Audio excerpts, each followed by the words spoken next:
Morning student, good morning. Myself Kailash Chautiya. मेरा नाम कैलाश चौटिया है। जैसे कि बच्चों आप मेरे से परिचित हैं और जो हमारा रघुनाथ स्कूल जो रतनगढ़ का सबसे बेस्ट स्कूल है, सबसे अच्छा स्कूल है, सबसे फेमस स्कूल है, उसकी ओर से आपको घर बैठे ऑनलाइन क्लासेज उपलब्ध करवाई जा रही है। उन ऑनलाइन क्लासेज में मैं कक्षा 12 में आपको हिस्ट्री या इतिहास का अध्ययन है वो करवा रहा हूँ। जैसा कि बच्चों आपको पता है हमारा अध्याय नंबर 2, जिसमें हमने अभी तक मौर्य काल, गुप्त काल पढ़ लिया है। अब हम दक्षिण भारत में चोल राजवंश के बारे में पढ़ रहे हैं। कल हमने राजराज प्रथम और राजेंद्र प्रथम के बारे में पढ़ा था। राजेंद्र प्रथम को एक बार फिर सरसरी तौर पर एक बार पुनः पढ़ेंगे और उसके बाद में हम उसके उत्तराधिकारियों, चोल स्थापत्य कला, साहित्य, मूर्ति कला आदि के बारे में पढ़ेंगे। तो राजराज प्रथम का पुत्र और उसका जो उत्तराधिकारी था राजेंद्र प्रथम लगभग 1014 ईस्वी में चोल सिंहासन पर बैठा। तो उसके बारे में जैसे मैंने आपको कल बताया था, उसकी उपलब्धियों की हमें सही जानकारी जो तमिल अभिलेख हैं तिरुवालगाड़ू और करदाई अभिलेखों से उसे मिलती है। तो राजेंद्र प्रथम भी अपने पिता के समान, राजराज प्रथम के समान महान महत्वाकांक्षी, साम्राज्य निर्माता और कला एवं साहित्य का पोषक था। तो राजेंद्र प्रथम के बारे में, उसकी उपलब्धियों के बारे में सही जानकारी तिरुवालगाड़ू और करदाई अभिलेखों से मिलती है।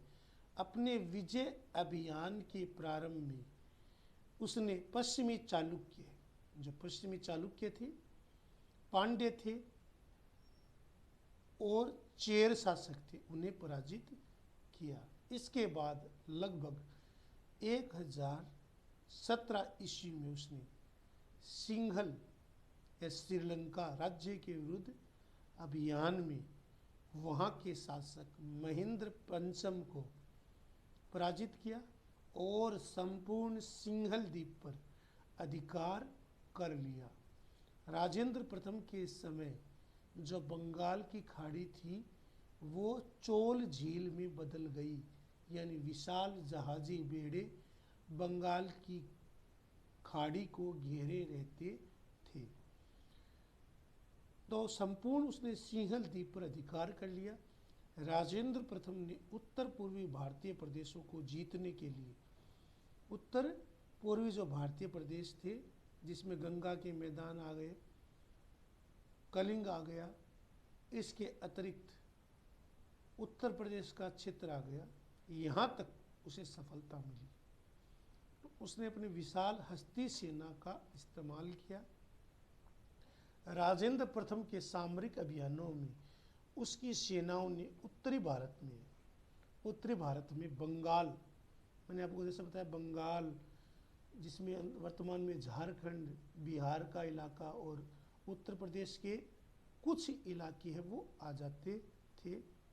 तो भारत के बंगाल के गांगेय क्षेत्र तक, बंगाल से लेकर गांगेय क्षेत्र जिसमें उत्तर प्रदेश का गंगा और उसकी सहायक नदियों का जो क्षेत्र था वहाँ तक उसने अपने विजय अभियान है वो जारी रखी। कलिंग में चोल सेनाओं ने पूर्वी गंग शासक, जो गंग शासक था मधुकामानर्व को पराजित किया। इसके साथ ही उसने जो बंगाल में पाल शासक था, बंगाल का जो पाल शासक महिपाल, पाल शासक महिपाल को भी उसने परास्त किया। तो बंगाल में जो पाल शासक था महिपाल, उसको भी उसने परास्त किया। तो पाल शासक महिपाल को भी उसने परास्त किया। किसने? राजेंद्र प्रथम ने। तो राजेंद्र प्रथम ने जो बंगाल के पाल शासक था महिपाल, उसे पराजित किया। गंगा घाटी के अभियान की सफलता पर राजेंद्र प्रथम ने गंगई कोंड चोल की उपाधि धारण की और इसकी स्मृति में जो कावेरी नदी है उसके तट पर गंगैकोंड चोलपुरम, तो गंगैकोंड की उपाधि धारण की, गंगैकोंड गंगैकोंड की उपाधि धारण की, गंगैकोंड चोल की उपाधि धारण की, और गंगैकोंड चोलपुरम नामक उसने कावेरी नदी के किनारे एक नई राजधानी है वो बसाई, नई राजधानी का निर्माण है वो किया। तो गंगैकोंड चोलपुरम, गंगैकोंड चोल की उसने उपाधि धारण की गंगा प्रदेशों को जीतने के बाद, और गंगैकोंड चोलपुरम नामक एक नई राजधानी, एक नई राजधानी बसाई। उसने गंगैकोंड चोलपुरम नामक एक नई राजधानी है वो बसाई। इसके अतिरिक्त उसने मंदिर, तालाब आदि भी निर्मित करवाए, और उसने सिंचाई के लिए चोल गंगम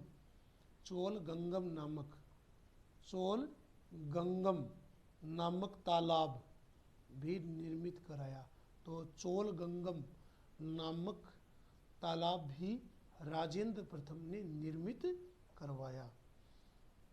राजेंद्र प्रथम ने श्री विजय शासक विजयोतुंग वर्मन को पराजित करके जावा, सुमात्रा, बाली, बोर्नियो, मलाया प्रायद्वीप पर अधिकार कर लिया।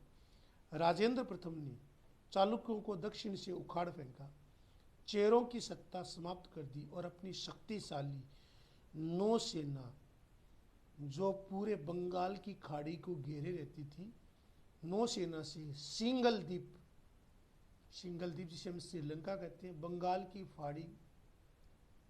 की खाड़ी को पार करते हुए उसने जावा, सुमात्रा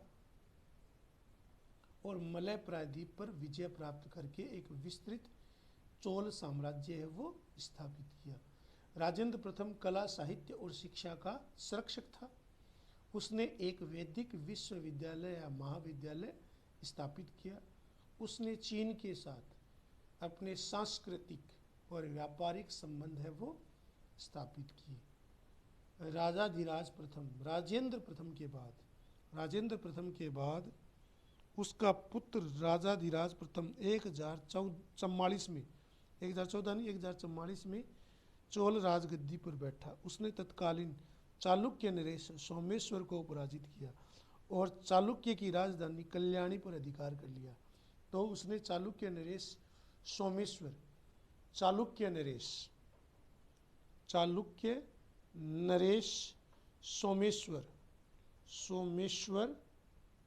को पराजित किया और कल्याणी जो चालुक्यों की राजधानी थी उस पर अधिकार कर लिया। कल्याणी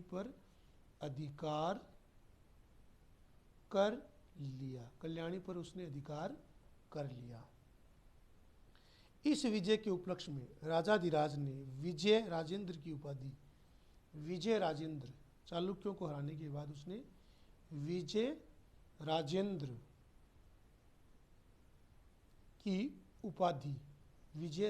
की उपाधि है वो धारण की। इसके बाद 1052 में कोप्पम के युद्ध में लड़ते हुए राजाधिराज की मृत्यु युद्ध क्षेत्र में ही हो गई। इसके छोटे भाई राजेंद्र द्वितीय जो 1052 से 1064 तक जिसने राजकाज संभाला, ने युद्ध क्षेत्र में ही इसके छोटे भाई राजेंद्र द्वितीय ने 1052 से लेकर 1064 तक ने युद्ध क्षेत्र में अपना राज्याभिषेक करवाया। इसके पश्चात वीर राजेंद्र 1064 से 1070 तक शासक बना, जिसने पश्चिम के चालुक्यों को कुंडल संगमम के मैदान में पराजित करके तुंगभद्रा नदी के किनारे विजय स्तंभ की स्थापना की। 1070 में अधिराजेंद्र शासक बना, लेकिन राज्य में हुए जन विद्रोह में उसकी हत्या कर दी गई। बाद में राजेंद्र द्वितीय कुलोत्तुंग प्रथम के नाम से शासक बना। चोल लेखों में कुलोत्तुंग को शुंग मत वीर्त अर्थात करों को हटाने वाला कहा गया है। कुलोत्तुंग को शुंग मत वीर्त कहा जाता है, जिसने करों को हटा दिया था। इस वंश का अंतिम शासक राजेंद्र तृतीय था, जिसने 1250 से लेकर 1279 तक शासन किया। लगभग 1279 के आसपास पांड्यों ने चोल राज्य पर अधिकार कर लिया और चोल सत्ता हमेशा के लिए समाप्त हो गई। तो लगभग 1279 के आसपास 1279 के आसपास में 1279 में या उसके आसपास या लगभग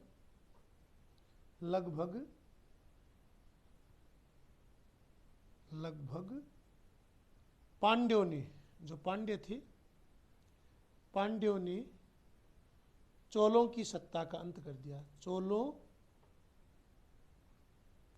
की सत्ता का अंत कर दिया। चोलों की सत्ता का अंत कर दिया। चोल प्रशासन जो इतिहास में सबसे अधिक प्रसिद्ध है। चोल प्रशासन की जानकारी हमें उस समय के अभिलेखों, साहित्य, तमिल साहित्य, विदेशी यात्रियों के विवरण आदि से मिलती है, जिसकी विशिष्ट राजनीतिक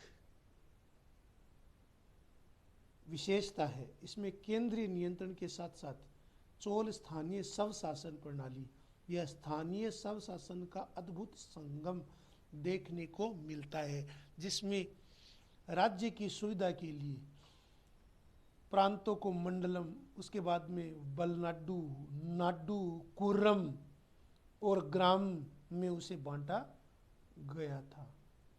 तो केंद्रीय प्रशासन, जैसा मैंने आपको बताया था, चोल शासन का जो स्वरूप था वो राजतंत्रात्मक था, वंशानुगत था। राजा के बाद उसका बेटा, उसके बाद में उसका बेटा, जैसे कि परंपरा थी। राजराज प्रथम के बाद राजेंद्र चोल प्रथम है वो शासक बना। इस प्रकार पिता के बाद बेटे के राज्य ग्रहण करने और राजतंत्रीय शासन की हमें झलक मिलती है।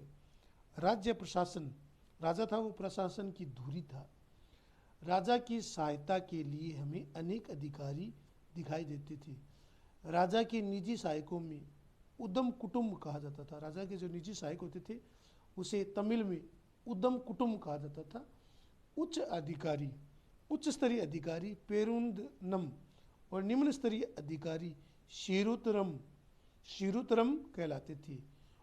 ओलोया यकम, ओले नायकम प्रधान सचिव होता था।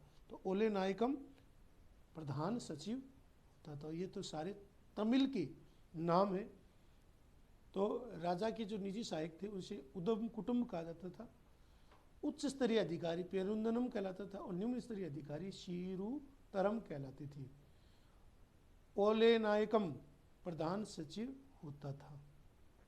सैन्य संगठन, जैसे मैंने आपको कहा, चोलों का सैन्य संगठन था वो बहुत मजबूत था, बहुत शक्तिशाली था। तो हम सैन्य संगठन के बारे में पढ़ेंगे। चोल नरेशों ने साम्राज्य की सुरक्षा के लिए और साम्राज्य में विजय अभियान के लिए, तो चोल नरेशों ने साम्राज्य की सुरक्षा, क्योंकि वो चारों ओर से चेरों, पांड्यों से घिरे हुए थे। इसके अलावा चालुक्य सत्ता भी सिर उठा रही थी। तो इतने दुश्मनों के बीच घिरे होने के कारण उन्हें अपने विशाल साम्राज्य और विजय अभियान के लिए एक विशाल सेना की आवश्यकता थी, जिसमें पैदल सैनिक थे, अश्वारोही थे, गजारोही 3 अंग थे।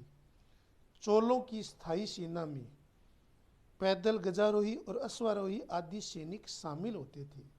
तो जो चोलों की स्थानीय सेना थी या स्थायी सेना थी, उसमें पैदल सैनिक, गजारोही और अश्वारोही आदि सैनिक शामिल होते थे।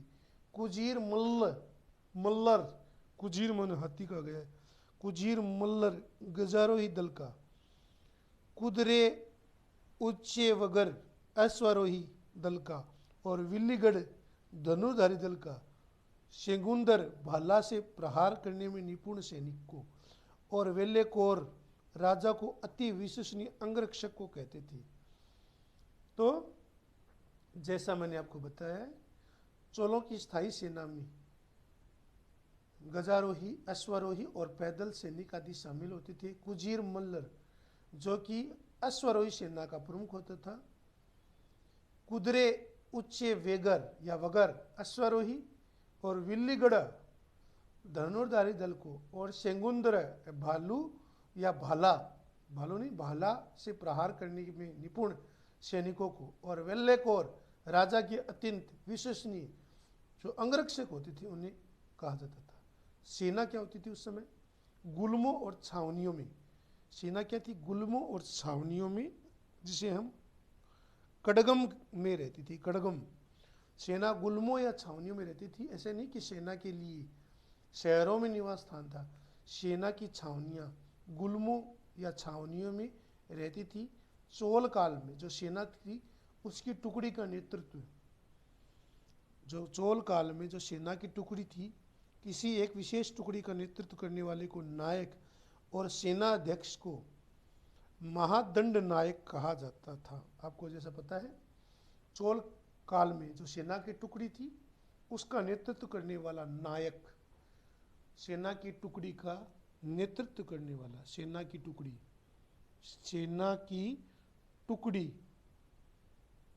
का नेतृत्व करने वाला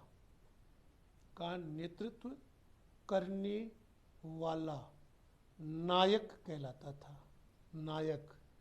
और प्रमुख सेनापति, जो प्रमुख सेनापति होता था उसे महादंड नायक, तो महादंड नायक उसे कहा जाता था। तो प्रमुख सेनापति उसे महादंड नायक कहा जाता था। इसके अतिरिक्त चोलों ने, एक आपको पता है, जैसा कि आपको पता है, राजराज प्रथम और राजेंद्र प्रथम के समय चोलों ने एक शक्तिशाली नौसेना का भी निर्माण कर दिया था, जिसके कारण संपूर्ण बंगाल की खाड़ी वो चोल झील में परिवर्तित हो गई थी। चोल शासक कुशल, अच्छा नेतृत्व करने वाले और सैन्य कला में निपुण थे। चोल शासक अपने जहाज़ों को व्यापारिक और सैनिक दोनों कार्यों के लिए प्रयुक्त करते थे। चोल नरेश, जैसे मैंने आपको बताया, राजराज प्रथम ने अपनी शक्तिशाली नौसेना के बल पर उत्तरी श्रीलंका, जिसकी राजधानी अनुराधापुरी थी, मालदीव, लक्षद्वीप को विजित किया। उसके पुत्र राजेंद्र प्रथम ने अपनी शक्तिशाली नौसेना के बल पर ही अपने विजय विजयंती गांगे क्षेत्र, सिंगल द्वीप जिसे हम श्रीलंका कहते हैं, बंगाल की खाड़ी को पार करते हुए जावा, सुमात्रा और मलय प्रायद्वीप पर अपनी विजय पताका है वो फहरा दी थी। इस समय बंगाल की खाड़ी थी वो चोल झील में बदल गई थी। महाबलीपुरम और कावेरी पट्टनम मुख्य चोल बंदरगाह थे। तो महाबलीपुरम और कावेरी पट्टनम प्रमुख चोल कालीन बंदरगाह के रूप में विकसित हुए थे। तंजौर या तंजावुर उनकी राजधानी थी। बाद में राजेंद्र प्रथम ने कावेरी नदी के तट पर गंगेकोंड चोलपुरम के नाम से एक नई राजधानी है वो बसाई थी। तो चोल काल में सेना की टुकड़ी का नेतृत्व करने वाला नायक और सेनाध्यक्ष को महादंड नायक कहा जाता था। चोल शासक अपनी शक्तिशाली नौसेना के बल पर न केवल व्यापारिक कार्य बल्कि सैनिक कार्यों के लिए भी उसका प्रयोग करते थे। चोल नरेश, जैसा मैंने आपको बताया, राजराज प्रथम, जिसे चोल इतिहास के में सबसे स्वर्ण युग के राजाओं में सबसे प्रमुख माना जाता है, राजराज प्रथम, जिसने अपनी शक्तिशाली नौसेना के बल पर उत्तरी श्रीलंका, जिसकी राजधानी को उसने नष्ट भ्रष्ट कर दिया था, मालदीव और लक्षद्वीप को विजित किया था। राजेंद्र प्रथम अपने नौसैनिक शक्ति में अपने पिता से भी आगे निकल गया था। राजेंद्र प्रथम की नौसेना ने अपनी विजय विजयंती गांगे क्षेत्र, सिंगल द्वीप और बंगाल की खाड़ी को पार करते हुए जो चोल सेनाएं थी, जो चोल नौसैनिक शक्ति थी। उन्होंने मलाया, सुमात्रा, बाली, बोर्नियो, मलय प्रायद्वीप में अपनी शक्ति, सत्ता, प्रतिष्ठा को फहरा दिया था। इस समय जैसा मैंने आपको कहा था कि संपूर्ण जो बंगाल की खाड़ी थी उसमें बड़े बड़े जहाज, युद्धपोत, एक तरीके से उस समय युद्धपोत होते थे, और संपूर्ण बंगाल की खाड़ी थी वो चोल झील में बदल गई थी, चोलों की झील में वो परिवर्तित हो गई थी। महाबलीपुरम जो तमिलनाडु में है, और कावेरी पट्टनम ये भी तमिलनाडु में है। तो कावेरी नदी को आधार बनाकर उन्होंने अपना शासन स्थापित किया था। तो महाबलीपुरम और कावेरी पट्टनम